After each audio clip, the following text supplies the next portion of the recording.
Hi, my name is Luna. Thank you for joining me for this interview today. Would you be able to start by telling me a bit about yourself? Yeah.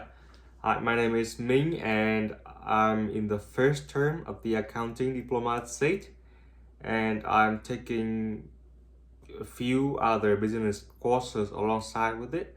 And I'm also working a full-time job at a restaurant, and I've got a lot going at once right now. And I've lived in Calgary for about 4 years. School wasn't always that easy to me, but I have to put in a lot of work. I always wanted to go into accounting because I feel like that's something logical, and once I understand the reasoning behind the paperwork side of the business, I feel like it makes sense, and that's the kind of work that I want to build toward. Yeah. Well, I'm happy that's the type of work you want to build toward. Would you be able to now walk me through how you'd record a transaction? Say a company buys equipment on credit. Yeah. So, buying an equipment on credit means that an asset goes up and the liability also goes up.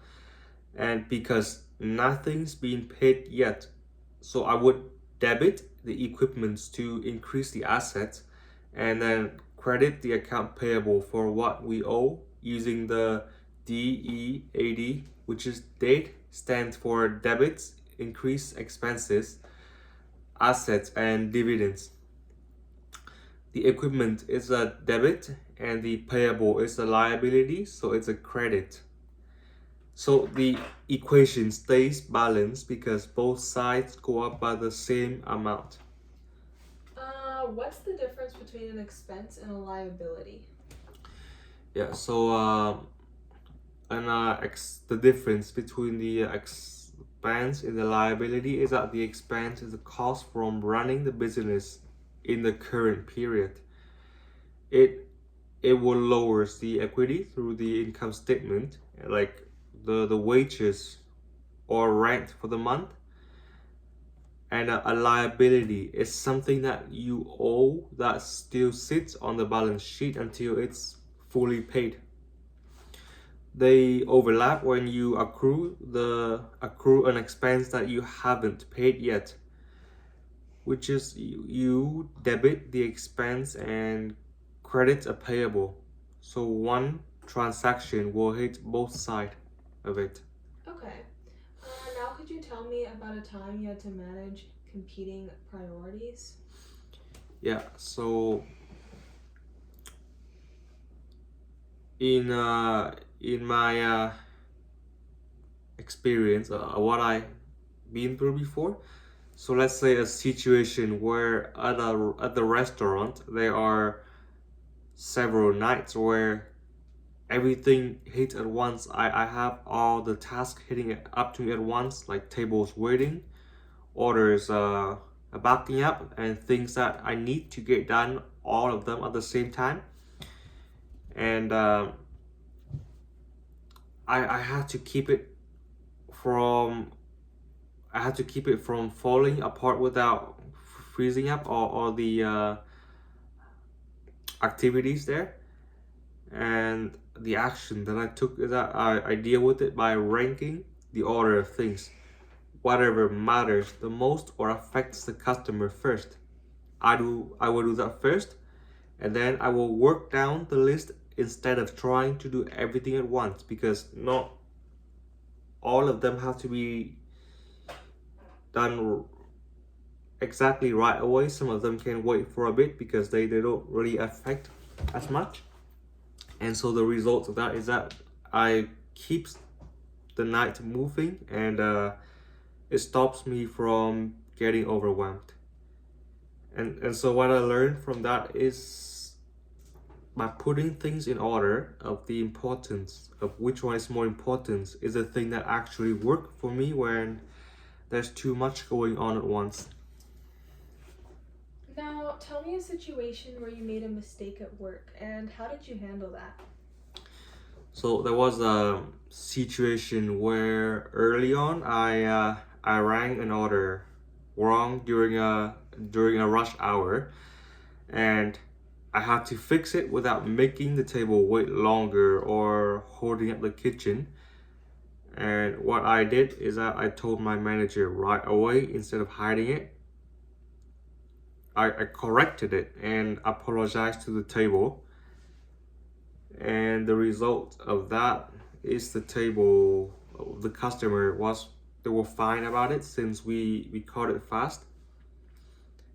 And what I learned from that experience is that I started repeating the orders every time I took the order, which mostly fixed those issues. Now, could you describe a situation where you worked with a difficult coworker or customer? So one time, I had a customer she was very upset because her drink was taking too long on a very busy night. And to keep them happy, to keep her happy without promising that the bar couldn't actually do, I was honest about the wait and gave the customer a realistic time to wait, and I kept checking for it back and forth instead of just avoiding the table.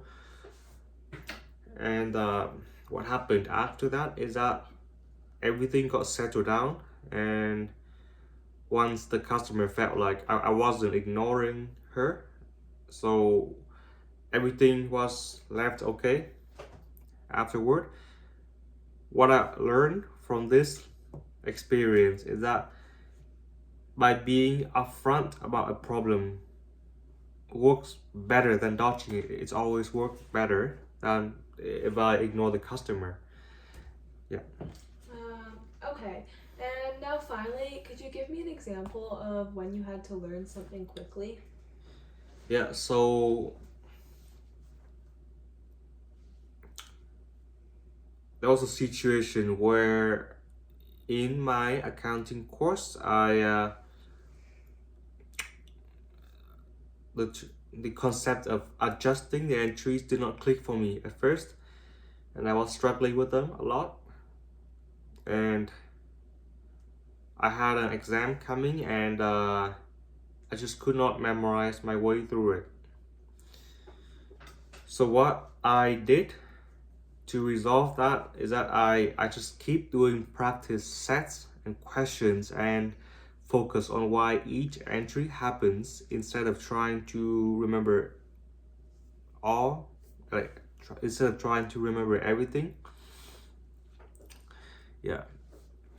So what happened afterward is that I eventually, the concept eventually clicked in my head, and I went to take the exam, and I was able to reason through the questions, and instead of guessing, and I ended up getting the question right. Okay, well, thank you for joining me today. It's been a pleasure to meet you, and we will get back to you soon. Thank you.